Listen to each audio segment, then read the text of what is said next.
calma você. Morto, cansado, calma. Tudo é importante, assim, boa, prova. é prova que não Diego, só rindo da vida. Tá doido, né? Se transar pra quem, né, Diego? Bora lá, então a gente. O nosso primeiro tópico de N3 é a parte gástrica, principalmente focado na questão de acidez gástrica, pensando em tratamento de refluxo gastroesofágico e gastrite úlcera, né, seja úlcera do adenal, úlcera péptica, né, principalmente relacionada a essas condições de acidez, tá? Ou quando a gente fala excesso de acidez, ou por questão de algum comprometimento de mucosa. Por isso, a primeira coisa que eu pedi para vocês foi para dar uma relembrada na questão fisiológica, principalmente relacionada às células parietais, né? Essa questão de síntese e formação do ácido clorídrico, que é onde os medicamentos agem.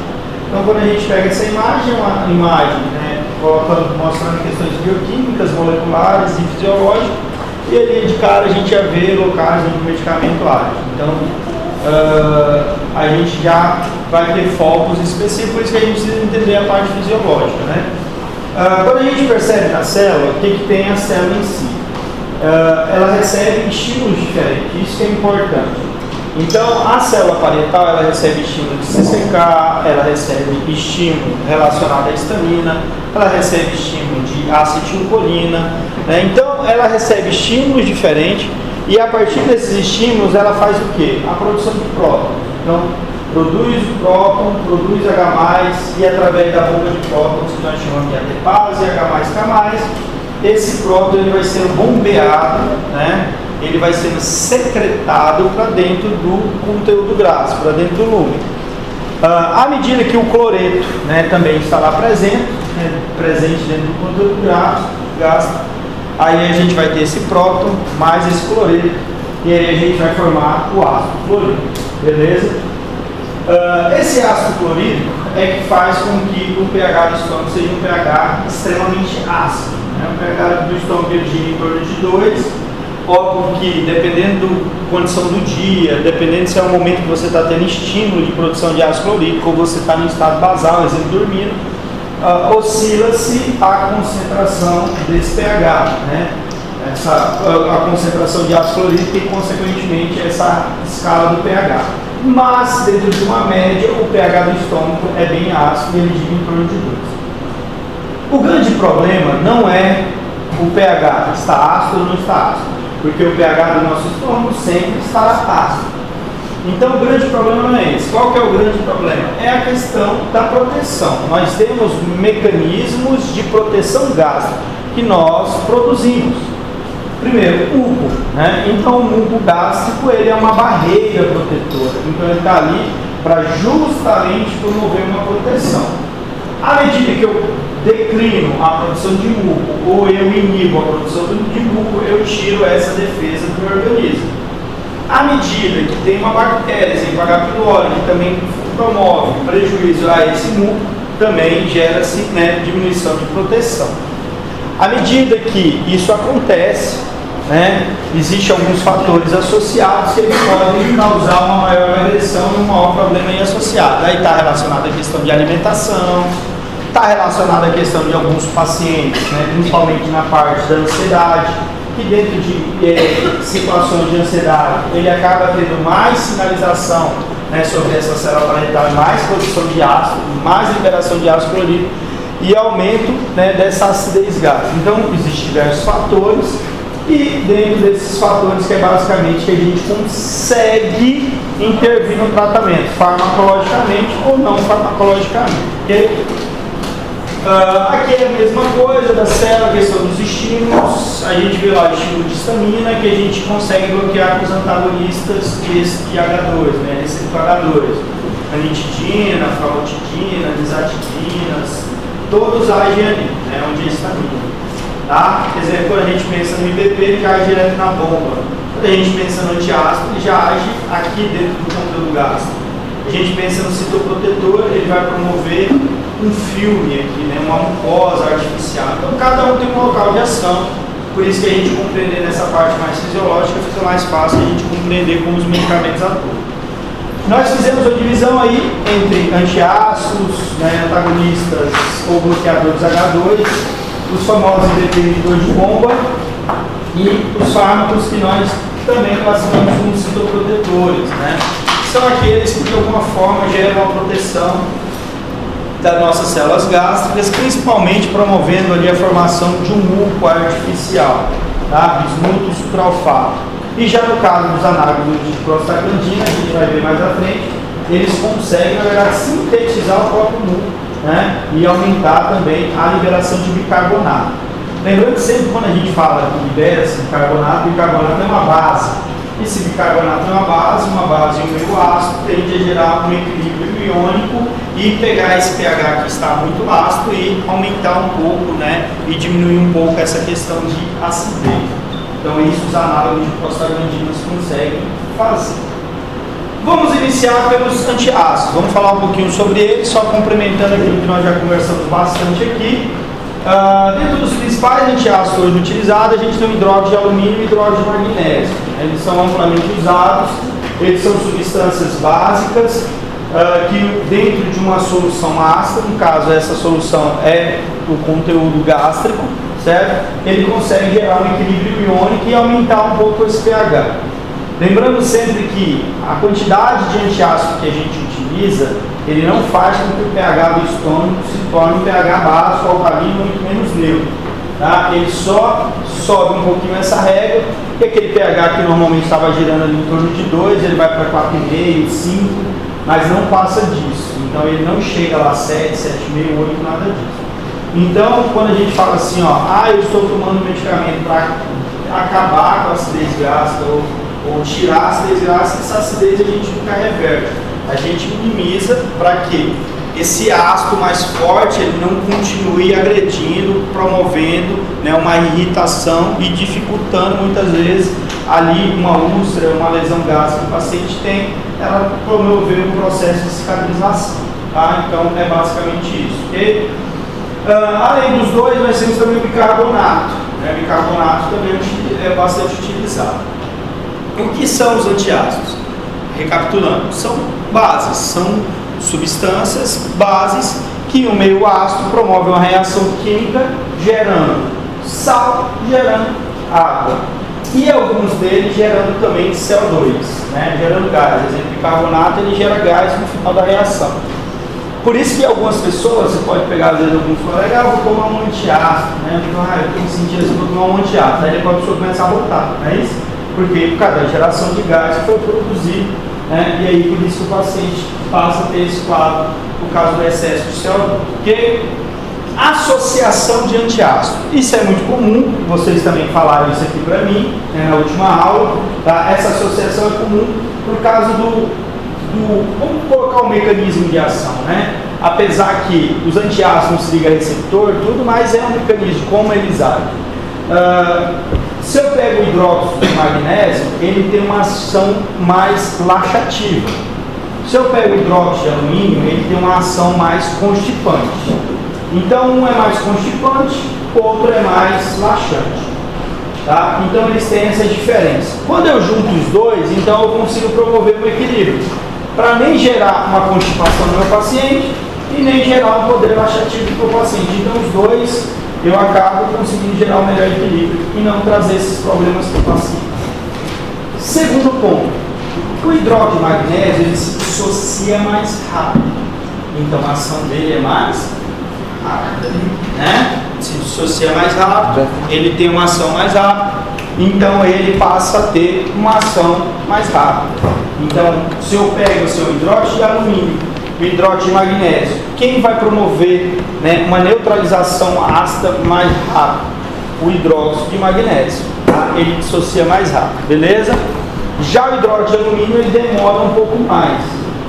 Só que esse demorar um pouquinho mais também é uma vantagem, porque você gera um efeito também mais prolongado, porque ele vai agindo e esse efeito dele vai se prolongando mais. Então, enquanto o alumínio gera um efeito um pouco mais retardado e prolongado, o magnésio gera um efeito mais agudo e mais rápido. Também, quando eu combino os dois, eu passo a ter o melhor de cada um, né? Uma ação mais rápida e uma ação um pouquinho mais duradoura.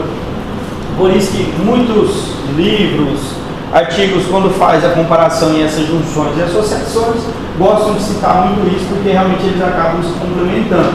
Por isso que hoje a gente pega a grande maioria de antiácido, astrólogo, estomazil, estomanol, entro e assim por diante.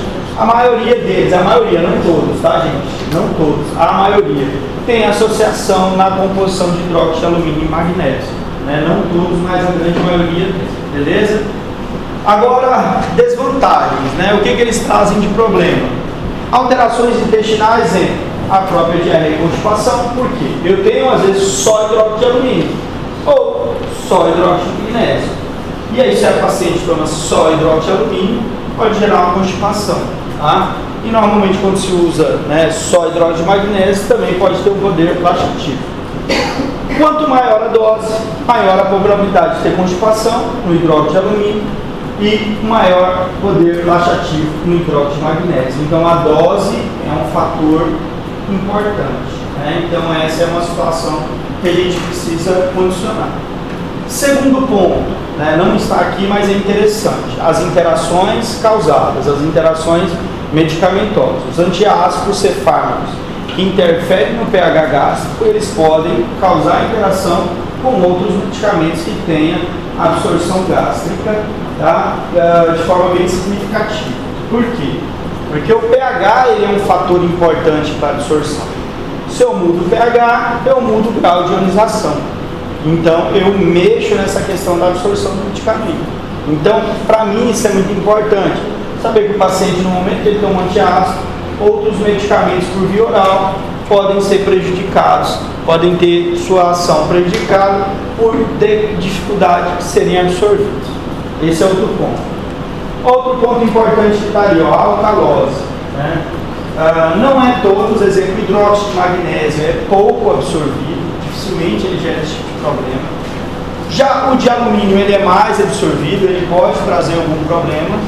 E o bicarbonato ele é mais absorvido ainda, e esse sim pode gerar uma alcalose, né, metabólica, uma alcalose sistêmica, tá?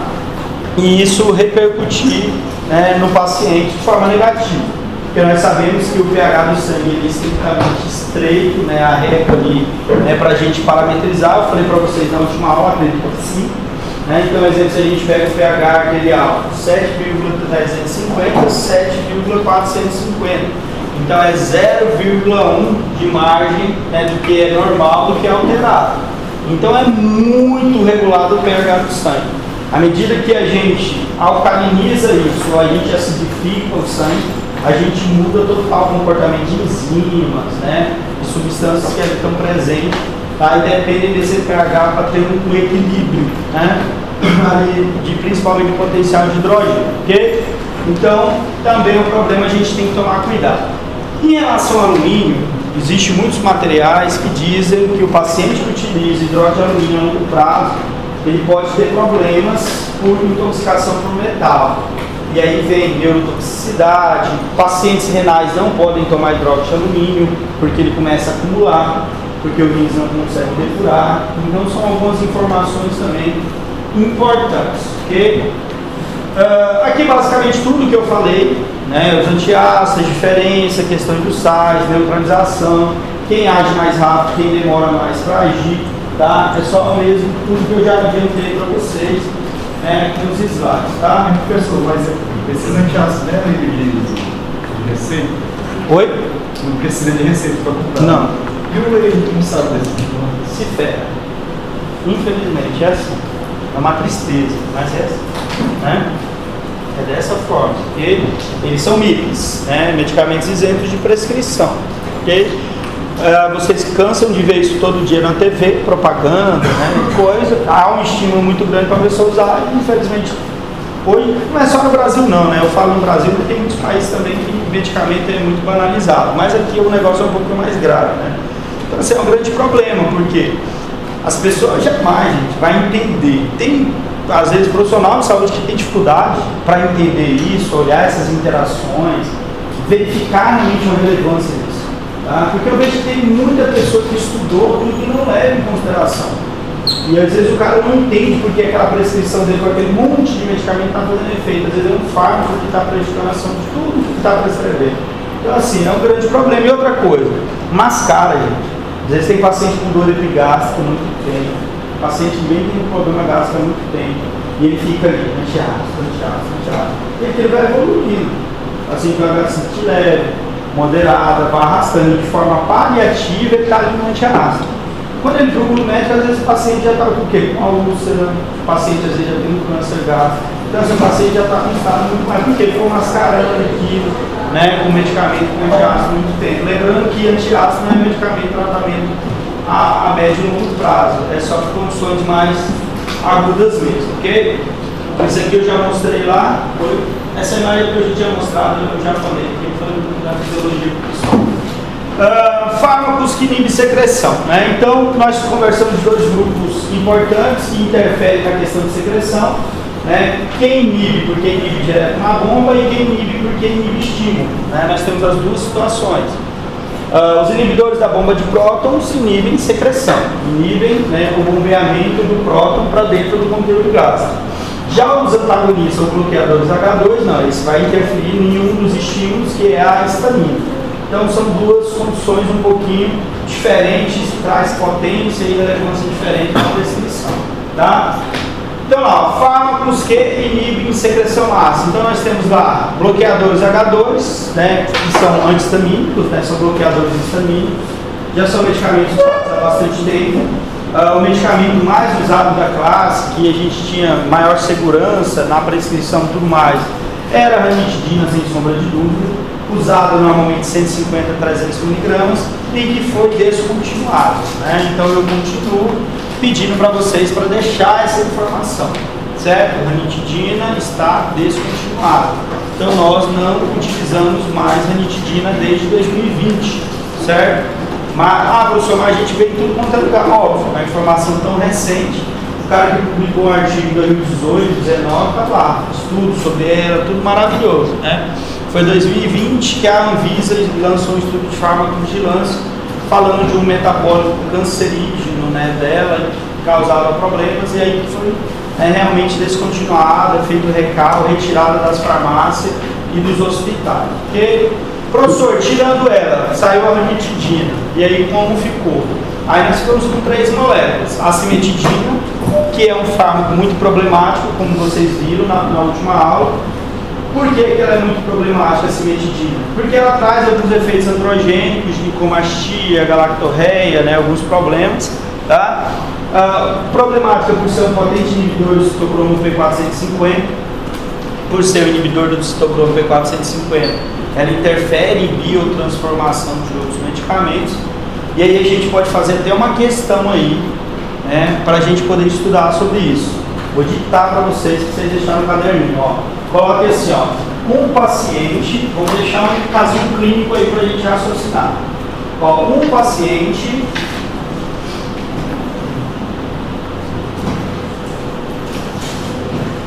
em uso de varfarina, um paciente em uso de varfarina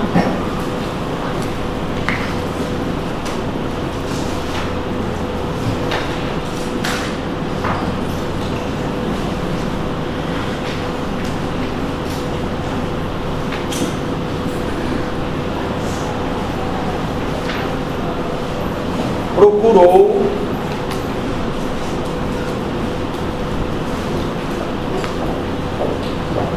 atendimento médico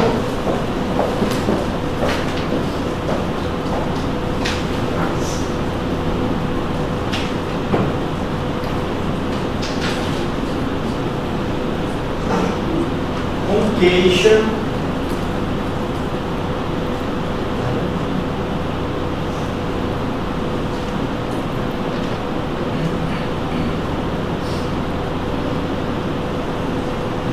de dor na região epigástrica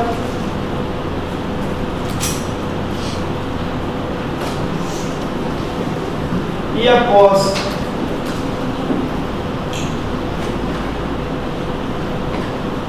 a anamnese do profissional,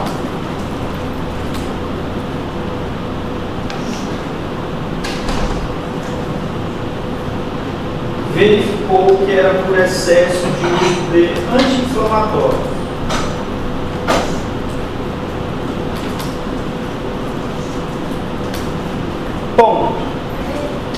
Ponto. Só um ponto.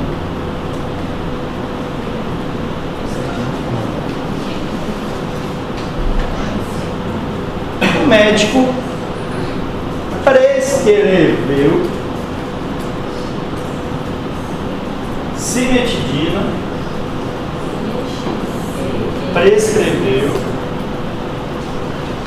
cimetidina, 400 miligramas,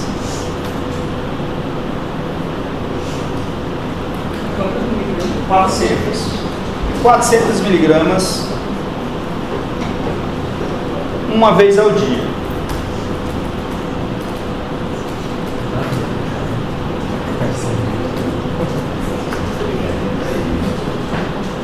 Ponto. Fazendo uma análise crítica dessa prescrição,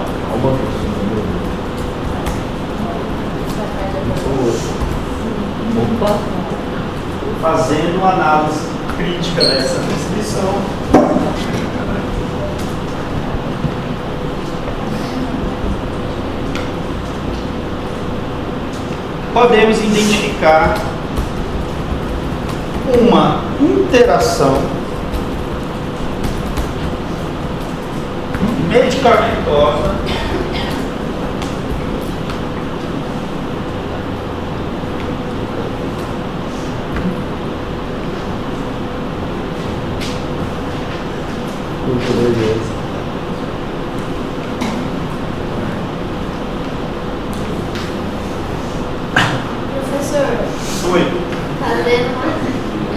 fazendo análise crítica da prescrição, podemos, que eu coloquei podemos, né? Podemos identificar uma interação medicamentosa entre a varfarina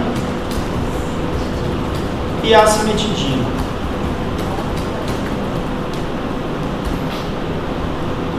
Com letra A. Pera.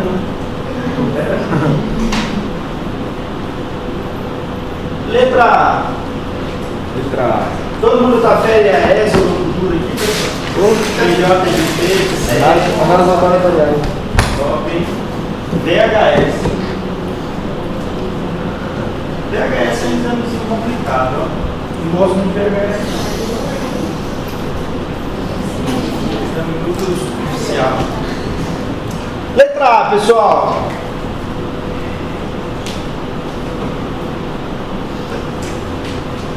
Que tipo de interação medicamentosa ocorre entre a varfarina e a cimetidina?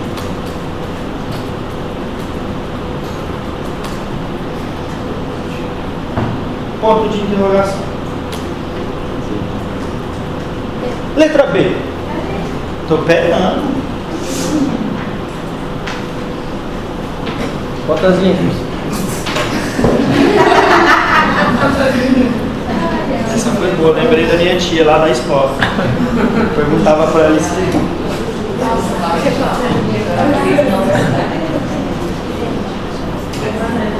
Tá bem, Marina? Letra B. Foi? Foi. Quais consequências essa interação pode acarretar ao nosso paciente?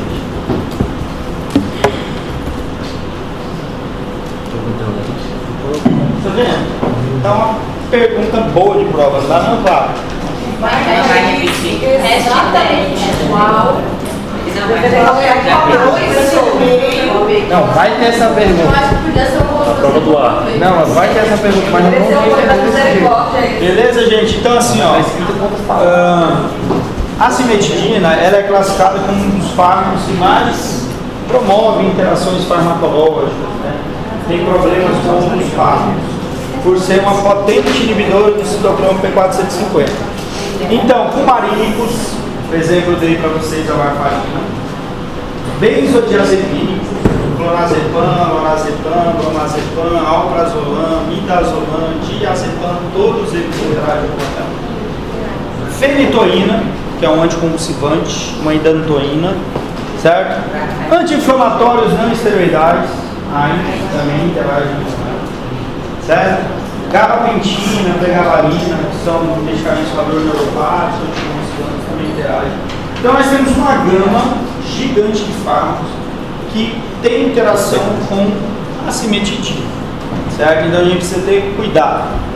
Professor, o que isso sugere? É justamente o que vocês vão pesquisar e vão colocar aqui, certo? Vocês vão responder essa pergunta para nós, tá? Senão foi muito fácil, né? Foi muito fácil, beleza? Tranquilo, então, em relação à cimetidina. Professor, os outros dois fármacos, a nizatidina e a famotidina, não são tão utilizados, né? Apesar que tanto a nizatidina como a famotidina não tem esse problema de interação, não tem um problema androgênico, não são fármacos tão utilizados, tão produzidos pela indústria. Existem no mercado, tá? Mas não são medicamentos tão utilizados. Okay? Vantagem, posologia e poucos efeitos colaterais, pensando de forma geral. Estamos falando da classe como um todo, não da cimetidina, beleza? A cimetidina é um ponto fora da curva, tá? Desvantagem, aí já veio aqui, ó, cimetidina, interação com outros fármacos, ginecomastia, galactorreia, que são as ações androgênicas que eu falei para vocês, beleza? Então, um pouquinho aí dos antihistamínicos. Lembrando que, se eu estou falando que é um antihistamínico, é um antagonista de receptor H2, então ele bloqueia uma sinalização histamínica, é isso? Aí ele bloqueia a sinalização sobre o receptor. Esse bloqueio, ele é reversível, é um antagonismo competitivo, reversível, beleza? Não é uma ligação irreversível, tá? Nada disso, é uma ligação reversível, é um antagonismo competitivo, tranquilo? Como eu coloquei para vocês, inibe a produção de ácido pela competição, reversível com histamina, pelos sítios dos receptores, principalmente na membrana basolateral, as células parietais, porque bloqueia estímulo, diminui esse estímulo, diminui a produção de próton, menos próton para ser bombeado pela bomba de prótons para dentro do conteúdo gástrico. Então, quando eu quero um fármaco que interfira na questão de estímulo, se eu entendo que é um excesso de estímulo, né, então esse fármaco ele é uma boa opção, certo? Professor, ele é mais potente que os IVPs? Não. Os IVPs, de forma geral, eles são mais potentes. Tá? Mas existem situações específicas que os antagonistas H2 eles passam a ser primeira escolha aos IVPs. Exemplo, aqueles pacientes que têm problema com acidez noturna, que eu já falei para vocês. Professor, naquela lista anterior que o senhor passou os principais medicamentos, eu acho que o senhor já falou e eu devo ter esquecido, mas por que não tem pantoprazol, omeprazol? Eles não entram nessa classe, é a próxima que a gente vai ver agora, tá? Os IBPs. Omeprazol, pantoprazol são inibidores da bomba de prótons. Esse aí entra na classe dos antihistamínicos, tá? Beleza? Professor, eu tenho uma pergunta em relação ao uso do omeprazol. Se eu tomo omeprazol normal, em jejum, e ele tem duração aí suponhamos que a minha próxima alimentação, tipo, meia hora depois, seja só muita proteína. Como fica a questão da proteína no estômago? Não vai fazer, tipo, a pressão também não vai sentir incômodo? Você está falando por questão digestória? É. Ah, sim. Toda vez que... Porque vai aumentar muito. Com certeza. Assim, toda vez que a gente mexe com o pH gástrico, a gente vai trazer alguns prejuízos digestórios, até questão de absorção de alguns nutrientes, de secreção de algumas substâncias importantes para o processo digestivo. Que alivia um pouco a azia, mas eu não aumento. Quando eu, assim, ali na CESAL tem uma residência multiprofissional. E tem uma residência do pessoal da nutrição. E aí eu dava essa parte de interações fármacas. A gente é bastante ativo que a gente discutia isso. Os fármacos que interferem sobre motilidade gastrointestinal e fármacos que interferem nas três gases e o prejuízo que eles trazem para o próprio processo de alimentação. Tá? E aí a gente terá um monte de interações dos problemas que causam. Né? Mas com certeza, toda vez que a gente mede, é aquilo que eu falei para vocês, se a gente sai do fisiológico, né, o pH ácido do estômago ele tem uma função muito importante para a questão de história. Quando a gente muda ele, a gente fica oscilando esse pH, a gente traz complicações. No paciente, ele sentiria mais aquela sensação de inchaço? Ou não? Não, questão de inchaço. É só a questão da fisiologia. Isso, questão de perca de absorção, perca de biodisponibilidade, né, que a gente traz de Professor, quero uma pergunta dela. Quanto essa classe que o senhor está passando agora, quanto a do omeprazol, elas têm algum problema de ser ingerida com leite? leite? É. Não, assim, os IBPs nem todos têm problema com alimento, né? Nem todos. O omeprazol tem, como ela acabou de colocar, né?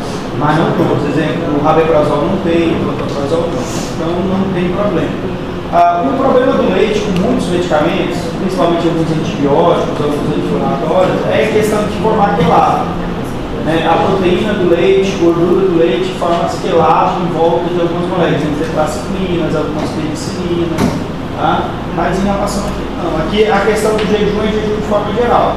É alimento mesmo. O omeprazol com alimento nenhum. A gente toma ele em jejum mesmo, tá?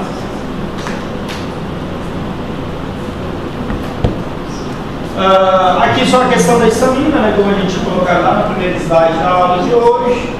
Então, há um bloqueio direto em relação ao receptor de estamina, é um antagonismo competitivo, consequentemente, né, lembrando que o receptor H2 é um receptor metabotrópico acoplado à proteína GS, né, então ele aumenta a quantidade de AMP cíclico. Esse AMP cíclico vai interferir sobre canais importantes, principalmente canais de cálcio. E é justamente isso que vai interferir numa via dependente de AMP cíclico dentro da célula. E aí que está funcionando a produção de prótons. Formou o próton, há uma troca do próton com o potássio, e aí por isso que a gente chama de bomba de prótons, porque é uma ATPase e ela faz uma troca de potássio com próton. O potássio entra para dentro da célula, enquanto o próton ele é bombeado para dentro do conteúdo do gás. Okay? E aí, o que nós estamos fazendo no medicamento? Ele bloqueia esse estímulo, né? Ele vai promover um bloqueio do estímulo. Aqui eu coloquei uma tabelazinha bem simples em relação à questão de biodisponibilidade e eliminação, só para a gente fazer algumas comparações. Quando a gente pega a cimetidina, a gente de cara já vê lá em negrito o grande problema dela. É ser um potente inibidor do citocromo P450. Questão de muitas provas. Na área de vocês eu não sei tanto, mas na farmácia cai muita pergunta disso pra gente em prova, né? Da cimetidina, porque realmente ela é um vilão em relação a isso. Ela acaba sendo um exemplo, né? Quando a gente olha os demais, a gente não vê esse problema. Então é algo característico não da classe, mas sim da cimetidina. Outro ponto importante, questão de biodisponibilidade, né? A biodisponibilidade também deles muda, né, em comparação, né, dos fármacos do grupo. E, consequentemente, meia-vida também, tá? Então, são fármacos que tem. Exemplo, a famotidina, ela tem uma potência muito interessante frente aos demais. Já a cimetidina, a potência dela é bem mais baixa, né, comparado. Então, são algumas diferenças, né, pontuais que a gente vê entre eles, entre os medicamentos. E lembrando novamente, a ranitidina ali, a gente não tem mais como opção, tá? Ela não tem mais como opção para a gente.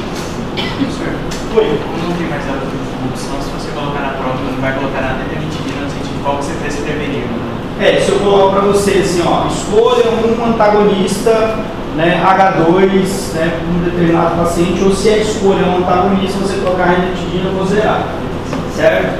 Professor, então o que você fica falando dela? Você vai confundir minha cabeça? Não, porque você vai ver ela.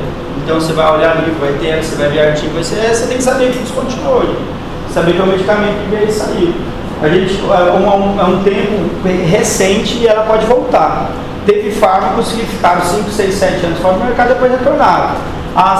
O Luftal saiu do mercado, ele ficou uns 7, 8 anos fora do mercado e depois voltou com uma molécula diferente. Conseguiram ajustar, né, o protótipo. Ele era chamado de dimeticona, agora a gente é simeticona. Isso acontece, isso é algo natural na indústria. Porque Os inibidores de bomba, né? Inibidores da bomba de prótons, os famosos IBPs.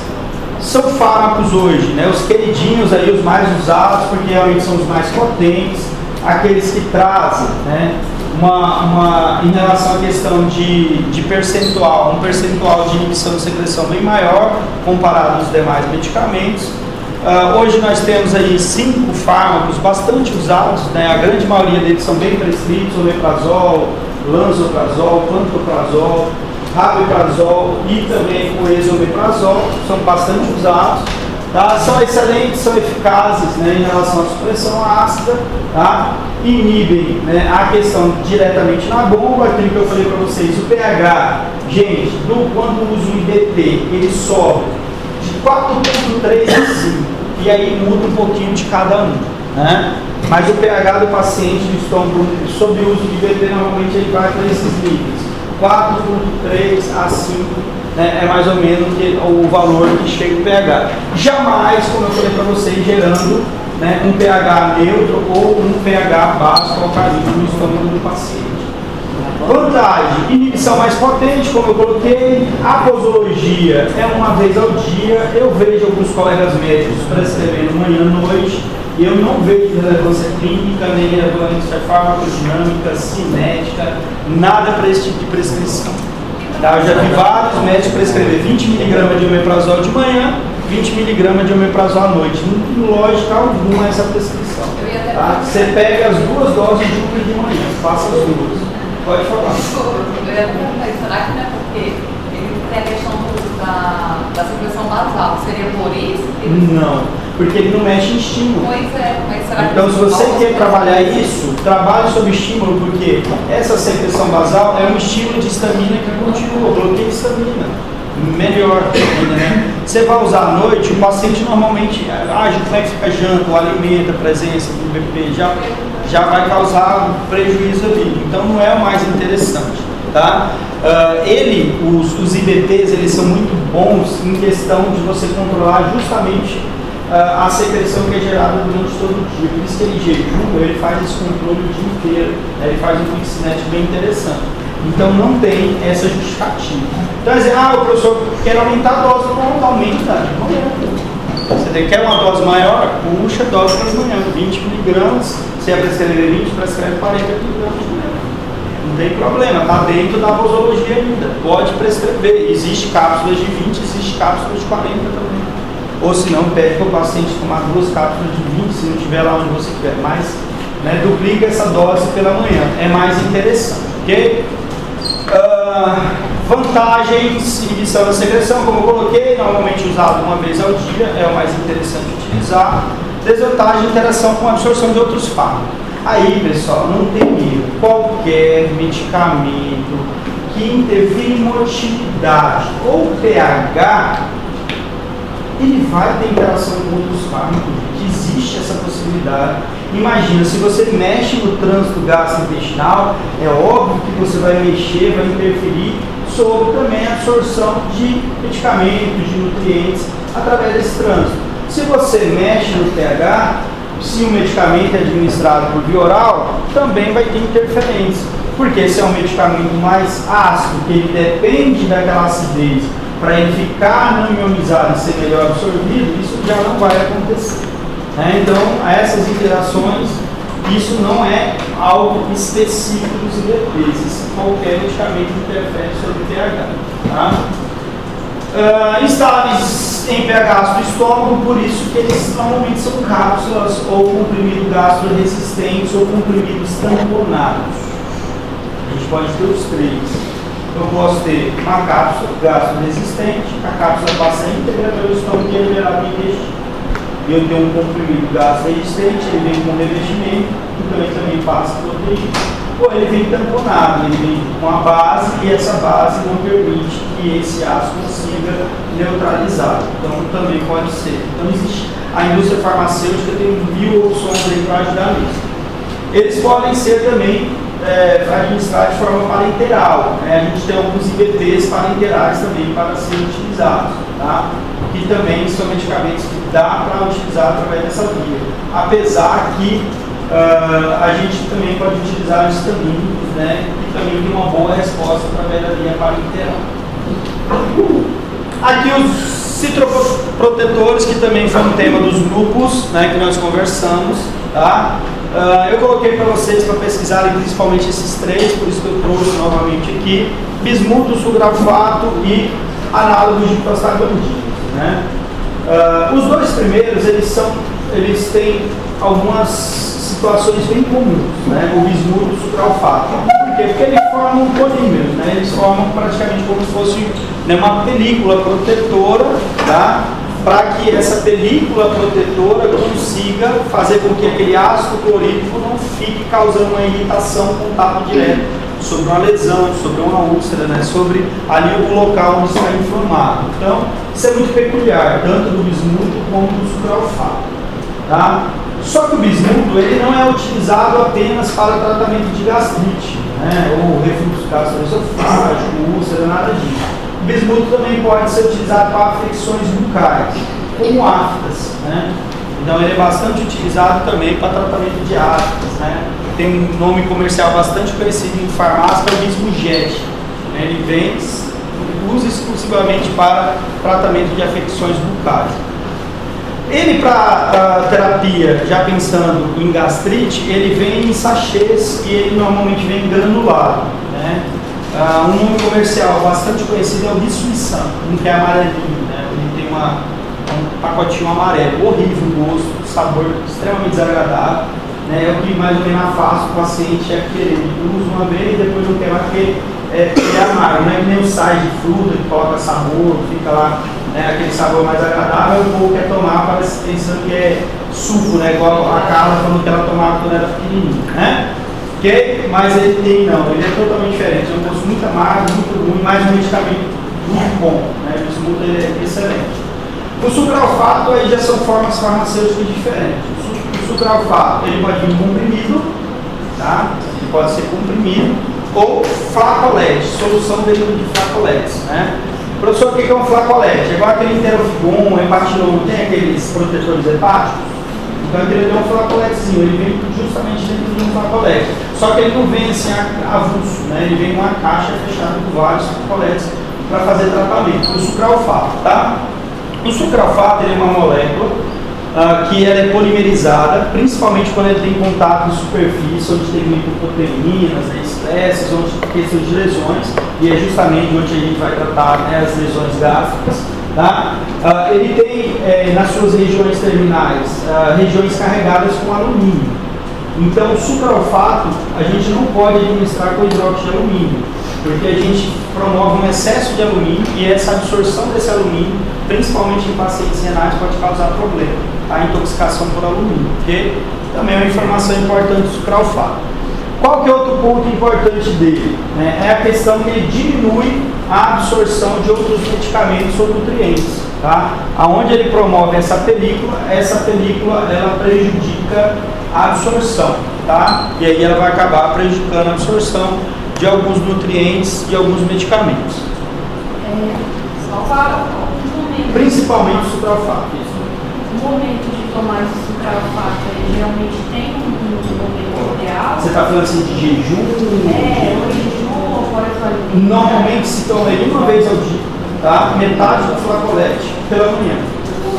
Só, você toma uma vez. Pois é, a minha dúvida foi porque foi recetado para mim. Agora sim, eu já vi médicos, antes de todas as refeições, ele fraciona melhor o flacolete, ele pede para a pessoa tomar 30, 40 minutos antes das refeições. Antes da refeição, não depois. Não depois.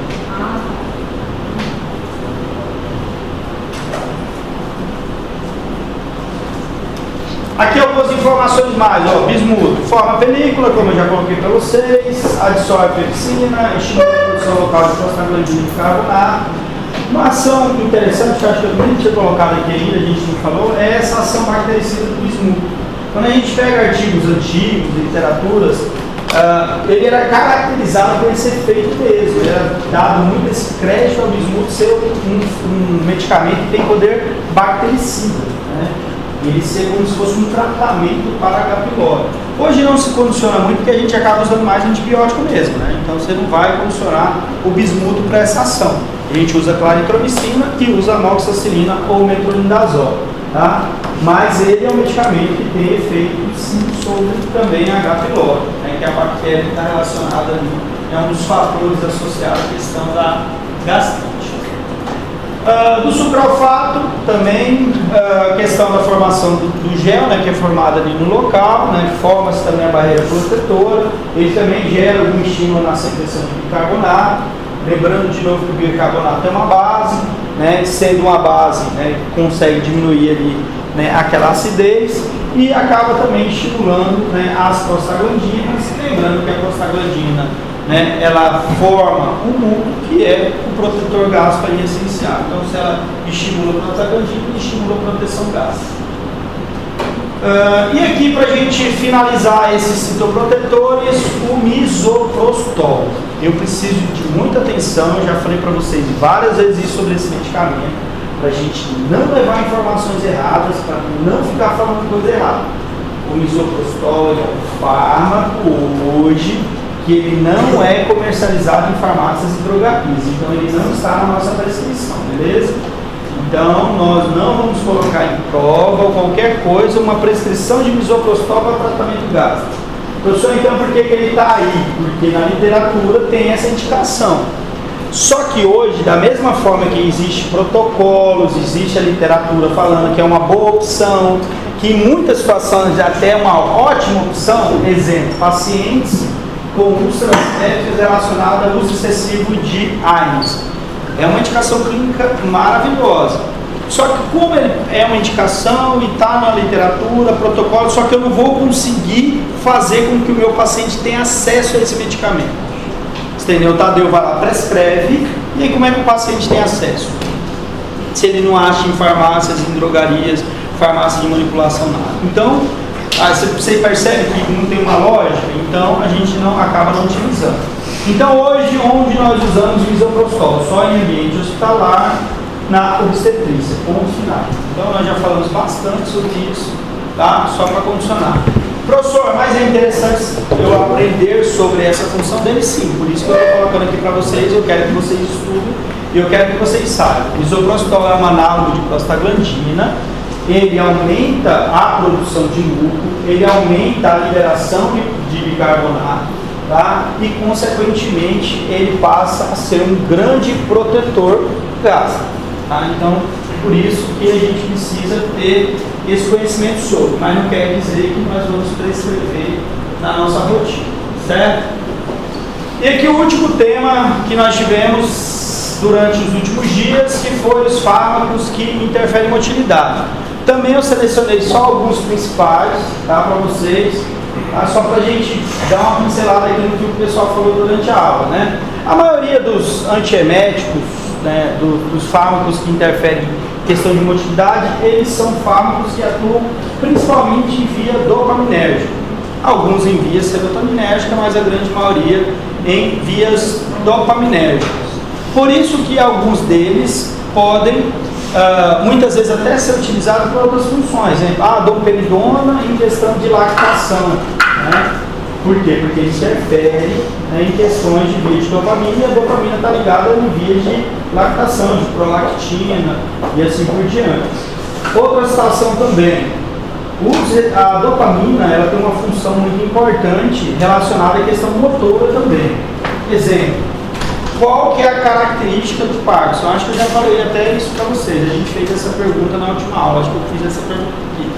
Né? Qual que é a característica do Parkinson? Quando a gente estuda a parte de patologia mesmo. É uma doença neurodegenerativa, sim ou não? O Parkinson não é neurodegenerativo? Parkinson, Alzheimer não é neurodegenerativo? Qual que é a região que acomete o Parkinson? A região dopaminérgica.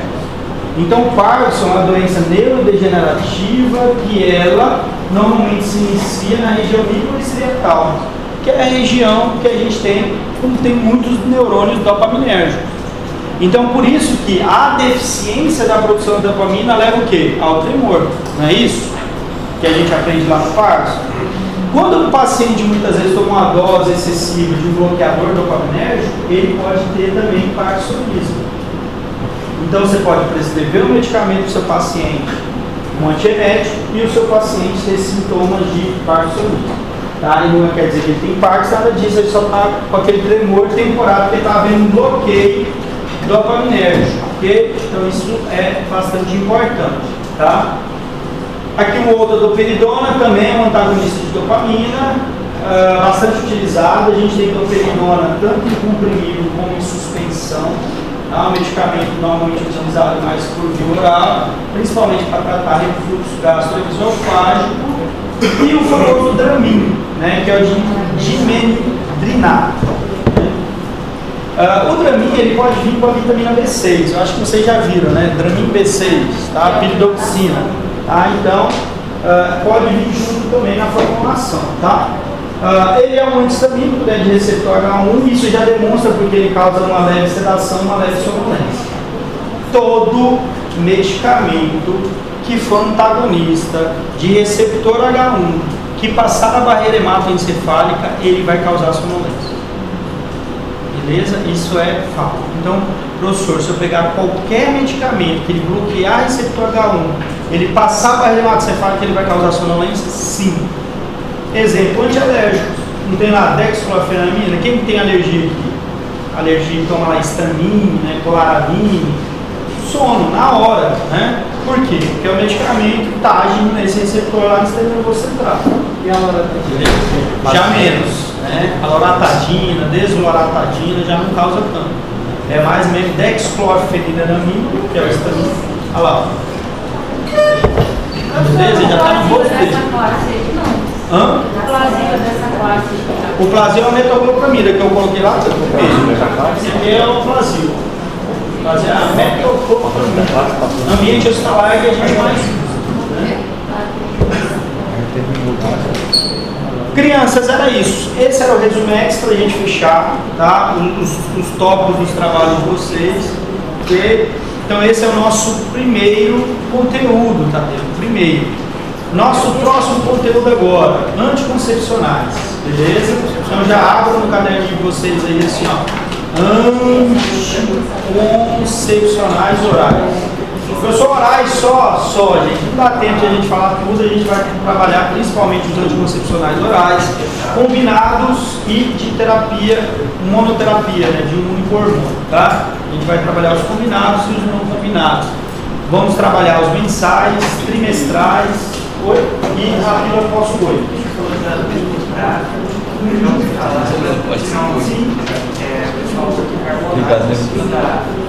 Na verdade, é porque ele usa o bicarbonato só em cima da afta. Se ele ingerir mesmo o bicarbonato, é como se fosse um gargarejo com bicarbonato, cadastra isso.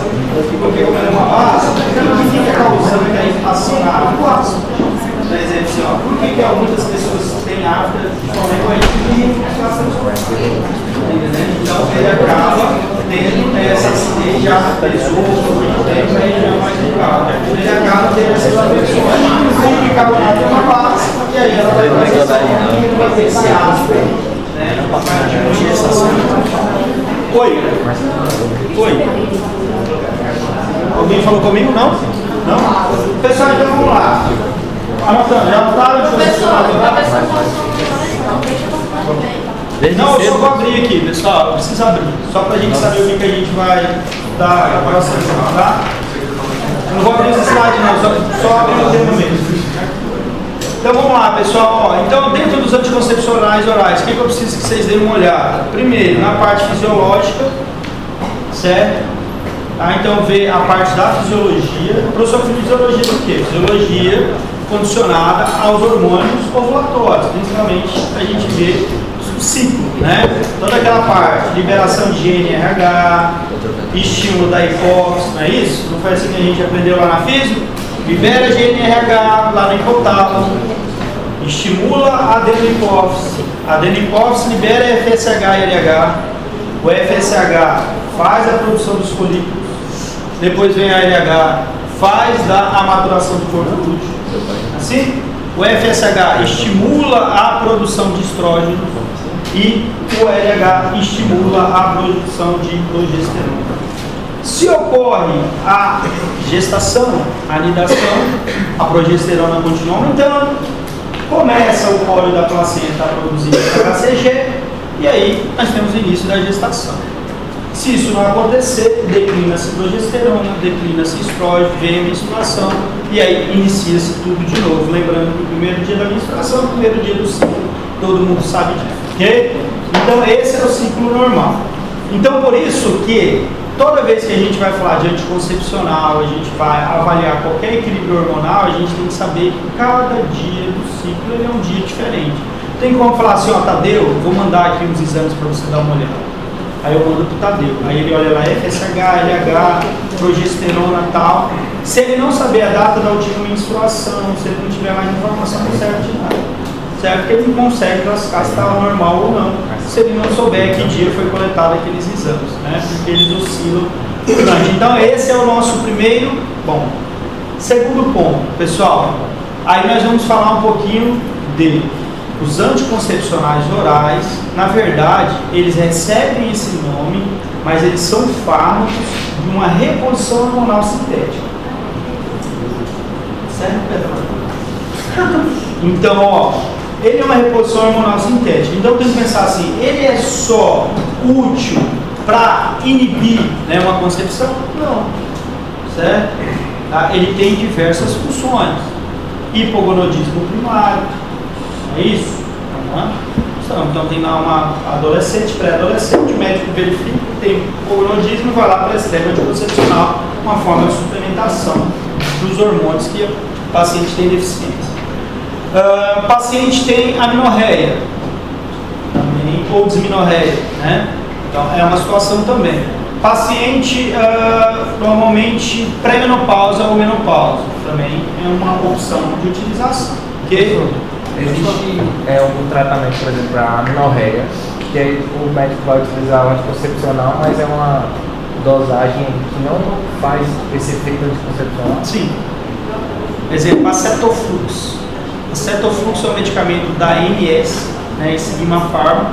Ele vem com esse número porque ele é um fármaco que ele é medroxiprogesterona. Eu uso medroxiprogesterona para ser anticoncepcional, só que no acetoflux ele é feito para regulação do fluxo menstrual. Não é como função anticoncepcional. Ele é só para aquela situação.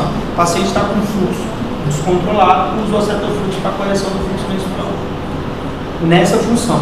Eu pego a mesma molécula, a mesma estrutura química e uso ela para ser um anticoncepcional trimestral lá na injeção. Depo-Provera, deixa eu ver qual mais. Eu acho que a gente tem no mercado, Contracept. É a mesma molécula, é o mesmo medicamento, medroxiprogesterona, um derivado de progesterona. Certo? Isso, o que mais que eu preciso que vocês adiantem a vida? Em relação aos tipos de combinação dos anticoncepcionais, nós temos os anticoncepcionais só pílula de progesterona e aqueles que vêm progesterona e um derivado de estrógeno, tá? E aí nós vamos falar as duas situações também e os mecanismos relacionados. E tirar alguns mitos que eu sei que tem na cabeça de vocês. Talvez de vocês nem tanto, vocês são inteligentes, já devem ter estudado bastante, já sabem muita coisa. Mas às vezes a população de forma geral tem muitas dúvidas. Ai meu Deus, esqueci o anticoncepcional, tomo ou não tomo outra pílula, ou vou para a igreja e pedir a Deus que eu não fique grávida, né? Não tem essas dúvidas? Ah, se eu tomei eu posso tomar 2 vezes, ou eu não tomo, ou eu posso tomar no horário que eu lembrei. Então assim, existe muita dúvida em relação ao anticoncepcional. Tá? Todos eles começam no primeiro dia, ou ele começa depois do 5º dia, ou na primeira cartela. Então a gente vai tentar tirar algumas dúvidas. Anticoncepcional, o professor aumenta a probabilidade de acne. Mas eu ouvi falar que anticoncepcional também serve para tratar acne. Professor, anticoncepcional engorda, não engorda. Tem essas coisitas aí que nós vamos conversar. E aí, na verdade, nós vamos entender que depende do anticoncepcional, depende da dose dele. Alguns são mais androgênicos, outros são menos androgênicos. Uns retêm líquido, outros não retêm. Outros promovem uma pele mais acneica, outros não. Tá? Então, isso depende muito do paciente. Por isso que é interessante a gente entender muito bem o perfil do paciente para prescrição. Certo, criancinhas? E o nosso último tema desse vai ser pílula pós-coito, que é o grande problema, que é a pílula do dia seguinte. E aí nós vamos falar também um pouquinho sobre ele. Até semana que vem, para quem quiser levar falta. Para quem não quiser levar falta, eu vou chamar. Beleza? As provas estão no Dr. Tadeu. né, que o pessoal retardatário que não vem na executiva, depois procura o Tadeu, o que ele... Você é retardatário? Não, eu fiz segunda.